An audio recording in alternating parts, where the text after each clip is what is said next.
धर्मशक्ती एकता आणि समाजसेवा मिलाफ म्हणजेच वडाळी येथे इंद्रशेष बाबा दरबार संस्थानद्वारे आयोजित रथसप्तमी महोत्सव।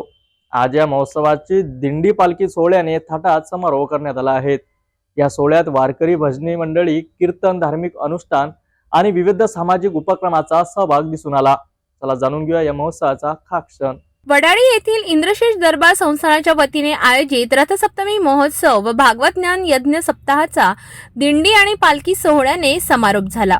मंगळवार 4 फेब्रुवारी रोजी संपन्न झालेल्या या सोहळ्यात 50हून अधिक वारकरी मंडळी आणि दिंडी पथकांनी सहभाग घेतला। गेल्या 7 दिवसांपासून चाललेल्या या धार्मिक महोत्सवात ज्ञानेश्वर महाराज वाघ यांच्या प्रवचनांनी वातावरण भारावले होते। समारोपाच्या दिवशी त्यांच्या हस्ते काल्याचे कीर्तन पार पडले आणि परिसरातील भाविकांनी दर्शनासाठी गर्दी केली। सतत 7 दिवस चाललेल्या या महोत्सवात केवळ धार्मिकच नाही तर सामाजिक आणि पर्यावरणपूरक उपक्रमांचीही रेलचेल होती।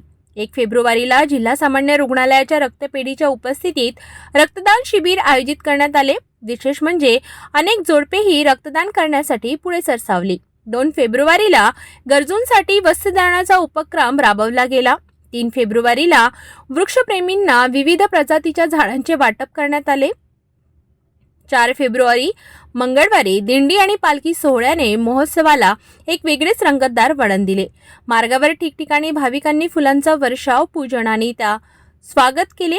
पालखी सोहळ्याचे नेतृत्व संस्थेचे अध्यक्ष राजेश बोके व व्यवस्थापक प्राध्यापक हरिदास खुडे यांनी केले। भक्तीचा जागर आणि समाजसेवेच्या व्रताने वडाळी परिसर भक्तिरसात न्हाऊन निघाला। रथसप्तमी महोत्सव हा केवळ एक धार्मिक सोहळा नसून समाजसेवा आणि पर्यावरण संरक्षणाचा संदेश देणारा एक महत्त्वपूर्ण प्रेरणादायी महोत्सव ठरला आहे।